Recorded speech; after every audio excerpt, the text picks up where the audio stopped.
life, and I will dwell in the house of the Lord forever. Amen. Thank you, Chaplain. At this time, we will have the eulogy, and it's actually a Marine Corps eulogy that will be presented to you by the Commandant of the UW Milano Marine Corps League, Mike Furman.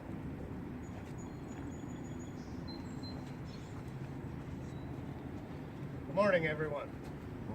Morning. As to your religious preference, please uncover.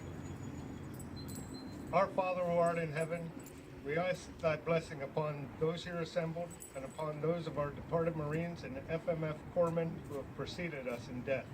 Especially, Heavenly Father, we beseech thee on behalf of those who died in battle, with none of their dear ones to comfort them, and with little opportunity to prepare to report before thy judgment throne. For all of our fellow Marines and FMF corpsmen who faithfully served our country and who sacrificed and bled that our people might have freedom, justice, and the right to worship thee in their own way, we pray for thy tender care and the everlasting hope that someday we may be reunited at thy feet in peace, and that war and all the attendant evils will no more demand the sacrifice of the flower of humankind. Thou hast said unto us, greater love hath no man than he lay down his life for his friend. Reward those of our Marines and FMF corpsmen who have made the supreme sacrifice of their life, a way possible only with thee, for we know thy ways are just. Amen.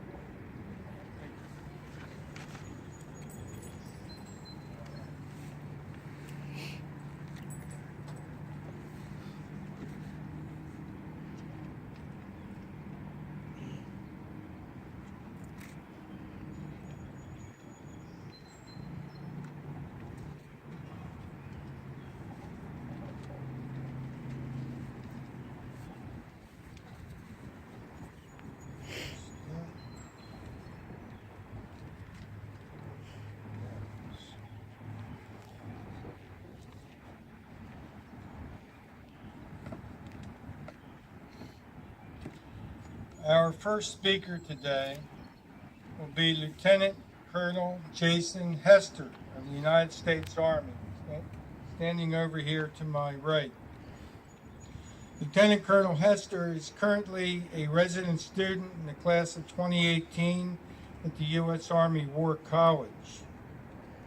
He received his commission as an aviation officer from the United States Military Academy at West Point in 1996, and has later transitioned into the Signal Regiment as an Information Systems Management Officer.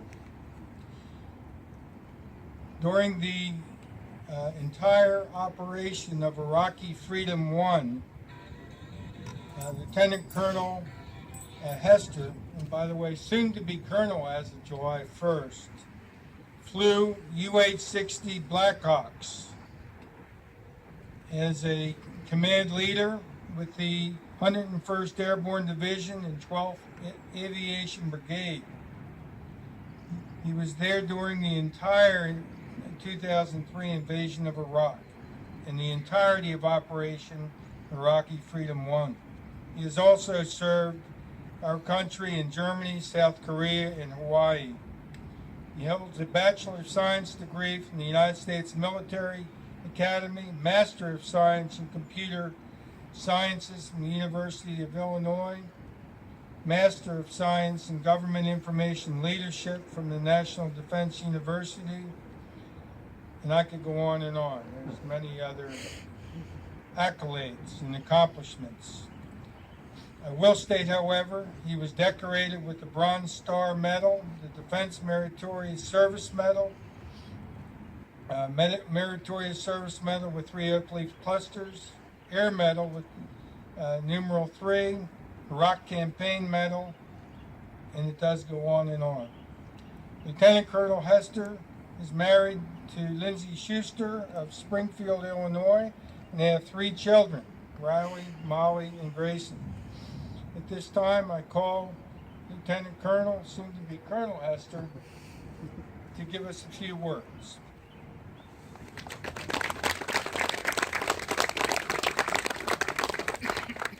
Good morning. Good morning. Thanks for being here. I sometimes think that the Marines invite Army guys around so they can post a sharp-looking Marine next to you and show the contrast in uniforms. I'm proud of my service, but I do think the Marines will always win the uniform battle. I'm honored to have just a few minutes of your time at this ceremony. I understand this is the 71st instance of this. That's a long run. It's quite impressive. So I'll take just a few minutes of your time to discuss some of my thoughts on the importance of Memorial Day, and I'm honored to be here. Today's a special day. It's a day of honor and reverence. It's a solemn day. Today we recognize an unfortunate fact of life. Our great country was formed and continues to be protected by the blood of warriors. As unfortunate as this is, we can be thankful because over the years, America has answered the call every time our way of life has been threatened. American warriors from all walks of life have answered that call. More than 1 million American service members died in wars and conflicts this nation fought since the first colonial soldiers took up arms in 1775. Each was a loved one cherished by family and friends. Each was a loss to the nation and to the community. I know there are many veterans among you today in this crowd, but today's not our day. Today's a day for the ones who left home and did not return. We gather to remember those who have made the ultimate sacrifice for us and to pay them homage. To some, celebration of this day in its modern form feels awkward. Is celebration even the right word? Is the commonly used greeting, Happy Memorial Day, even appropriate?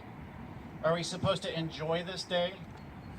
Surely our fallen warriors would support the notion of a break from the toils of life to enjoy family and friendship. But how do we do so in the context of their ultimate sacrifice? What's the appropriate method of remembrance on days such as these? Because you're here, of course, I know that you already know the answers to many of these questions. Memorial Day was first observed in 1868 after being proclaimed by General John Logan, National Commander of the Grand Army of the Republic. Logan's stated purpose for observing the holiday was to, quote, gather around the sacred remains of our comrades who died in defense of our country, garland the passionless mounds above them with the choicest flowers of springtime, and raise above them the dear old flag they saved from dishonor. Logan suggested a respectful and gracious outlook for the day, affirming that we ought to, quote, cherish tenderly the memory of our heroic dead. We can't measure the sacrifices General Logan spoke of. We can't count the grief in a mother's heart when she finds out her son or daughter is not returning from a foreign battlefield. We can't count the thoughts that go through a soldier's head as he gasps for his last breaths while his buddies try in vain to save his life. Truly, the sacrifices made by our nation's fallen warriors and their families are immeasurable. So how do we appropriately show our gratitude on this day to our men and women in uniform who have given their lives for us? Because they're no longer physically with us, we can't verbally thank them, except in prayer. Further, it's impossible to know the intentions behind each person's service. Some who gave their lives for this country did not even volunteer to serve. They instead honorably answered the obligatory call of a draft. In what way, then, can we thank them all, regardless of the individual reasons for their service? There is an answer. There's a way to give gratitude to each man and woman who has died for this country. We can resolve to always make this country something worth dying for. This is the ultimate service we can do for them. They've already spent their last, so now it's our responsibility to make their sacrifice worthwhile. We each can do this in our own unique ways, no matter big or small, and when we do, it redeems their sacrifices. That's the importance of Memorial Day to me. It provides us a chance to pause, remember their sacrifice, feel the pain of their loss, and reaffirm our commitment to work on our own ways to keep this great nation worth it, and to find ways to serve our fellow citizens as they did so selflessly. With that in mind, I argue that Memorial Day and events like it are more important today than ever before. We're now 45 years into a national commitment to an all-volunteer force. By most measures, it's been a tremendous success. Yet, one result is a growing gap between the experiences of the volunteer military and the rest of the American people. We must be wary of this gap and the potential complacency it could create. Today, 17 years into the war on terrorism, in which our service members remain continuously engaged in active conflict, there's relatively little public discourse on the subject. The average American is not asked to sacrifice tangibly. Our younger generations have only known armed conflict in which a relative few volunteers shoulder any burden. Relatively few Americans have a close connection to those who serve. To many, war has become the business of other people. Through all this, as powerful and effective as our military remains, we risk allowing the costs to fade from memory, and this would be an injustice. We must guard against this complacency, and Memorial Day remains as an opportunity to reinvigorate our interest. Our wars are not only the business of other people. They are the business of all Americans, and Memorial Day reminds us of this. We must stay connected with and aware of the pain and loss. This is our obligation. So I challenge you to not only remember today, but to stay engaged, stay informed, engage in thoughtful and respectful debate within your communities. If you're a veteran, share your stories. If you know a veteran, listen to their stories, and share them further. If you don't know a veteran, obviously you all do, but for those who don't, they should seek them out and ask for their stories. Don't let the conversations die. Remaining vigilant against this kind of complacency ensures that as a nation, we make only the wisest decisions regarding the investment and commitment of our most valuable resource, American lives. As long as we bear this in mind and act upon it, we are honoring our fallen. They gave the last full measure for us. Let us not commit the injustice of taking their sacrifices for granted. So thanks for coming together today to honor our nation's fallen warriors. Let us remember them. Let us feel the pain of their loss. Let us honor them through a resolve to follow their example of sacrifice and dedication to their fellow citizens and act that out in our lives. Let us do our part to maintain this great nation as one worth their ultimate sacrifice. And let us all continue to make a difference through words and action in their memory. Thank you.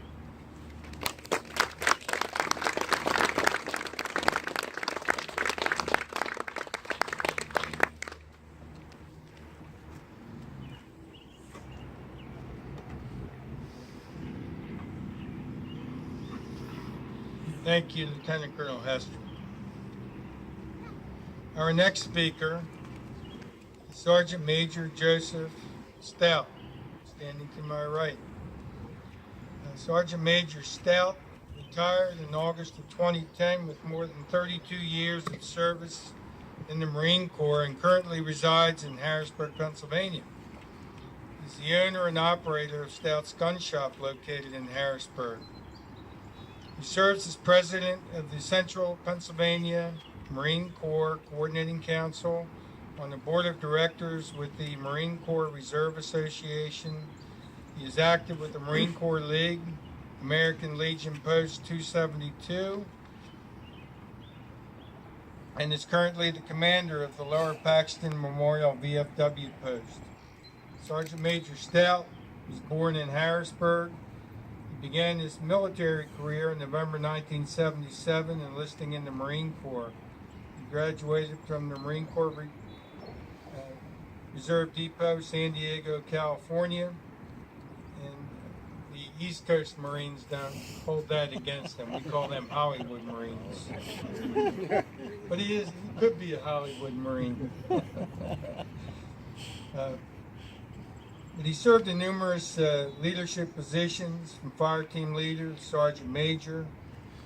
I could go on and on with his assignments, although he was mobilized for Operation Desert Shield, Desert Storm, and served in Operation Sea Eagle.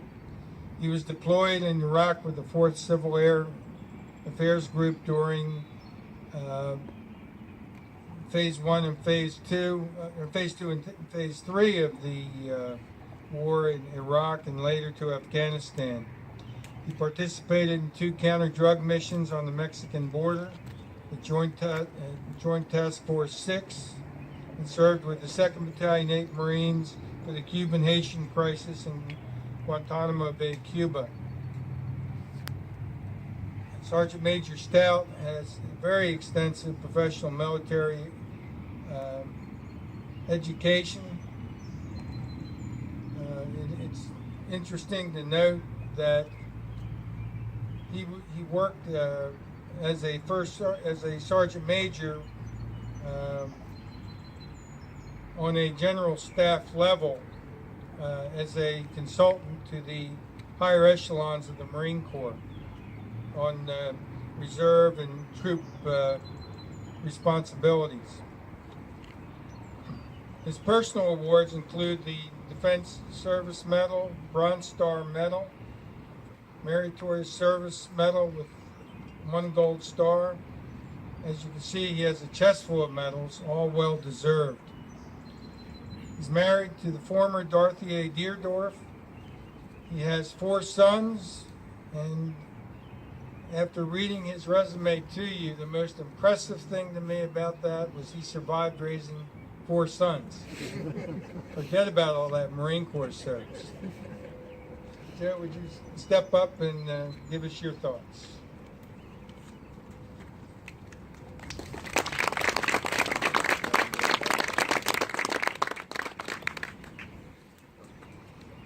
Good morning, everyone. Good morning. Lieutenant Colonel Esther, sir, pleasure having you here today. Thank you for your eloquent words this morning. Marines, friends, family members, it's an honor to be here with you today as we memorialize those that can't be here with us today. Memorial Day is a day when we reflect on those that can't be here. And today I have the honor of being a voice for those that can't speak for themselves today.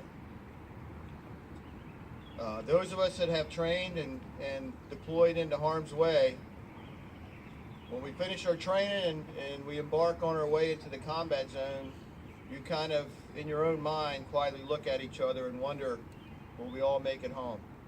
Will we all get back to our families after our deployment or our tour? And sometimes we don't all make it back. And today, we remember those who fought for our nation and did not return home. So, what would they say to us on this day, most hallowed day of the year? What would they tell us to do? They would say, live your life to its fullest. Live your life for me. Live the life that I could not live. Take care of my family, because I am not there to take care of them. And take care of my fallen comrades' families, and make sure that their needs are met. So today, as we continue on with our ceremony and continue on with our day, as the Colonel said, what should we do today? Should we have fun? Should we make it a somber day, as it is? Let's celebrate today as our fallen comrades would do if they were home with their families. Let's enjoy our loved ones, enjoy our families, but at the same time, reflect on those who cannot be with us here today. God bless all of you. God bless our military, and God bless our great nation.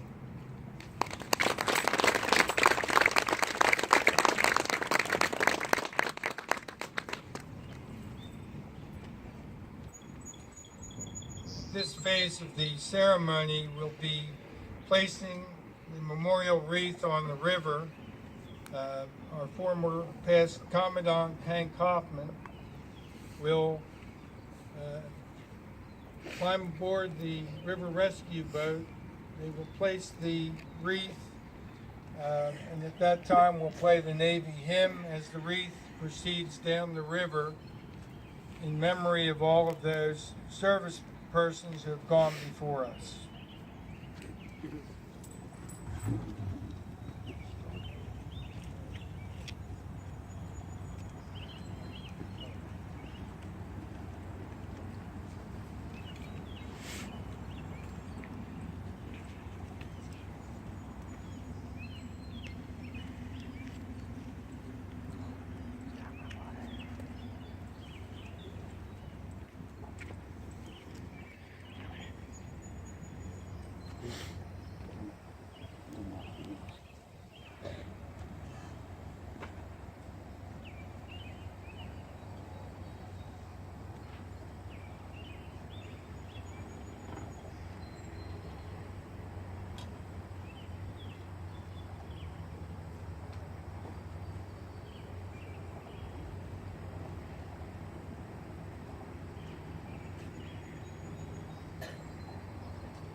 Gonna go fast.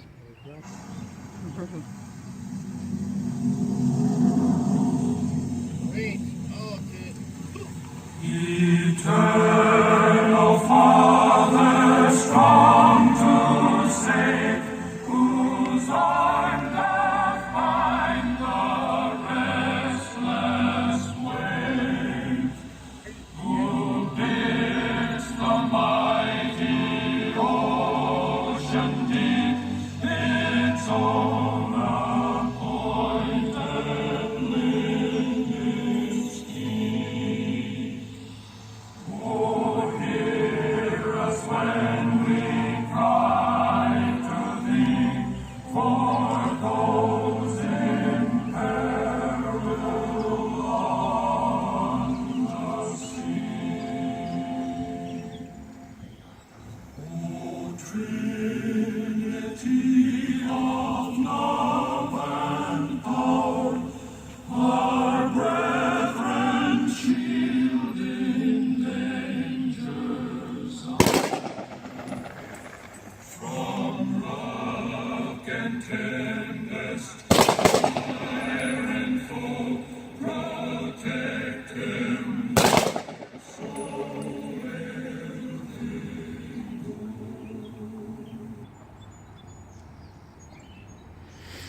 This time we'll have the benediction by the chaplain, Tom Minchin. As to your religious preference, kindly uncover. Supreme Commandant, we humbly beseech thee to bless what good we have accomplished and forgive that which we have done amiss.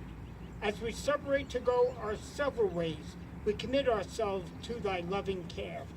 Amen.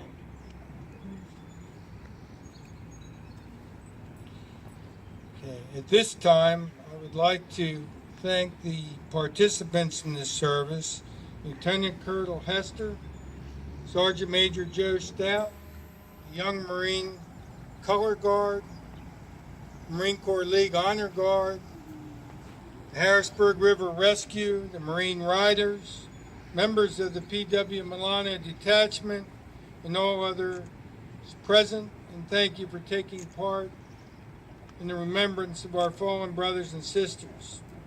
At this time, I ask the young Marines to retire the colors. Present. Arms.